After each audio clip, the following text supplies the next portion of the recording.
Yeah, so let's talk a little bit about the differences between health checks in Japan and in the US. So they were all standing there and they could look into the room to where I was at. And for some reason, they didn't get the needle in the right position in my vein. And so when they realized they messed up. I guess they weren't getting like blood to come through. So they went to pull it out. And when they did, it spurted up. Some my own blood came up, went up, and landed in my eye. All the people in line saw it, and you heard everyone go, "Oh!" because they were going to be next. And it was nasty looking, and I couldn't believe what had just happened. Anyway, that was in the US. So my blood test in Japan as part of the health check was real easy, real smooth. Anyone who has probably heard that if you come and work and live in Japan as part of the health check, you do an annual chest x-ray. And that's not something I think that many Americans are accustomed to. They may do it in some other countries as well, but it's not done everywhere. And so it seems like, is that really necessary kind of feeling? At least that's how you feel. But as I understand it, it's a very low dose of radiation. So I don't think there's any cause for concern there.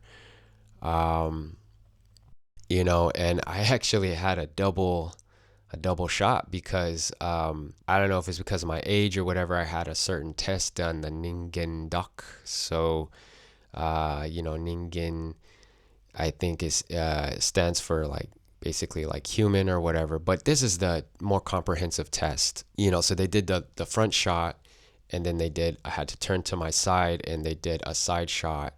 I think for my heart, no matter how comprehensive or not the test is, if you do a health check in Japan, you're very likely to have to do an X-ray, a chest X-ray. But usually it's just the front. It's usually just the front shot there, and it's to screen for tuberculosis. That's how they do it. I have heard that Japanese get the shot as a vaccine when they are younger for TB, for tuberculosis. So because of that vaccination, if they're to do like the skin test, in the US, we usually have that like skin test that we do to see, if you get a reaction. But because they've had the shot, it could lead to false positives. And because this was the Ningindak, the comprehensive test, a lot of times they will have you do a what is it, a gastroscopy or endoscopy, where they take a camera and they are going to maybe through the nose or the throat, I'm not sure, and it goes down into your stomach, and then like they do their thing, they look around. Usually I think you have to do, there might be two different ways. Maybe one's with the camera going down, and the other one is where you do a barium swallow and then they take like a CT scan or something like that. I opted out for that. Yeah, didn't do it this year. I don't know if I'll ever do it. I'm not saying I will or I won't. It's mainly to screen for, I think, stomach cancer, and there is like a high rate of stomach cancer in Japan. I heard this is also true in Korea and China as well, but much higher than the US. In the US, we have our colon cancer rates, right? So a lot of people are getting their colonoscopies, right? But in Japan, it's this barium swallow slash endoscopy test that they do.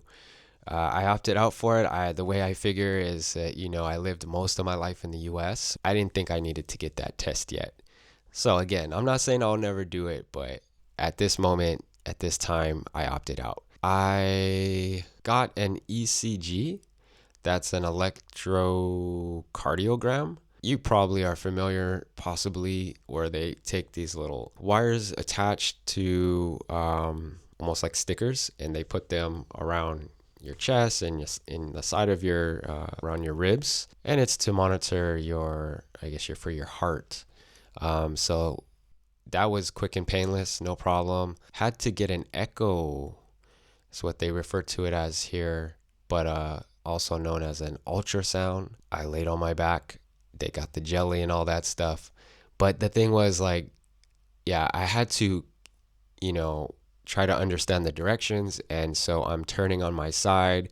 They're like, no, no, the other way. And I turn back on the other side. Breathe in and hold your breath. All this good fun. So they take all these images and then they will send back the results later, right? The pulmonary function tests for, for your lungs and all that. So there's this, I don't know, like circular, you know, you put your mouth on it and then you take in a breath and then you push it out real hard as long as you can, and then they're measuring how long you can keep that pressure up, right? That force is the best way that I can describe it. Yeah, and then so after you do, this go through the onslaught of all this testing, you eventually will, you'll wait for your results that will actually first they post them up online so I could see like the preliminary, not really preliminary, but like it just doesn't have everything, but it gets posted online and then the rest of it comes in the mail. Yeah, so the way they do this is you get like a letter grade for your health. So, if you haven't been, well, I mean, there's lifestyle and then there's genetics. So I don't want to put it on anyone like, oh, you're not taking care of yourself if you get a low grade, because some of the stuff you can't help, right? So yeah, some of the stuff is going to happen regardless. And that's the genetic lottery, so to speak, right? But for me, most of it was good, pretty good, I'll say. I was worried about my cholesterol because I have a familial history, so people in my family have high cholesterol. It's not uncommon, right? Many people's family have high cholesterol. And in a previous test or two, I had somewhat high cholesterol. My LDL was high, right? The bad stuff. And so I had made some changes, but the last time I made changes, it didn't really improve that much. So I was kind of worried about it. This time, though, I kept those changes up for a longer period of time, so just cutting out a lot of saturated fat. Luckily for myself, I don't really have high triglycerides, so I don't really worry about that as much. But for the LDL, yeah, I'm just trying to keep the saturated fat low. I still eat what I want, I still have ramen and tsukemen and other delicious food, but I keep it in moderation. So just by doing that over the last year or whatever, it actually did come down quite a bit, a lot more than I thought. Yeah, so I was happy. If there is something that they think doesn't look the way they want it to, you will get a lower grade. So let's say, they've got, A is really good. B is like obviously not as good as A. C, D, if it drops down to an E, then they're going to recommend that you go and get a follow-up. So that would be with a specialist. And in Japan, you don't really, when I say recommend, they're recommending to you that you go and find a specialist, where in the US it's very common to need a referral to go to a specialist, or at least that's the way that it often plays out. But in Japan, even if you didn't have anyone suggesting that you go, if you just want to get something checked, you can go to the specialist to get it checked. They're not going to ask you for any referral. As I recall, my health checks in the US were like, you go, the doctor uses the stethoscope and, listens to your heart a little bit, tells you to breathe in and breathe out. They ask you how you're feeling. Depending on how young you are, that might almost be the whole thing. But if you're a little older or they have any reason, they may ask you to do a blood test. But that's more or less what it is. In the US, it's more about treating something after it's happened, right? So they are more diagnostic in that way, right? Whereas in Japan, it's more preventative, right? So no, you don't need the x-ray, but if everybody gets an x-ray, then they can keep tuberculosis down, right? Maybe in the past and maybe from the history, maybe there was a big outbreak in the past. I think there was. And maybe that's the reason why it's gotten, you know, become such a regular part of the annual exam. But again, in the US, it's more like if you have symptoms, okay, go get a check, right? They'll maybe do a test. But short of that, it's just like, well, you don't have a fever. Your temperature is normal. Your blood pressure is okay. Um, it might feel around your neck or something. Again, just ask you how you're feeling. And that's like the most of what the health check has been in the US. And they do a test or two, but if there's not something kind of like that they're concerned about, then you really don't do much. Now, what are the pros and cons of this? In my opinion, I don't really think that one is better than the other. They're different. So preventative medicine is great. Preventative medicine is great. It will catch things early on.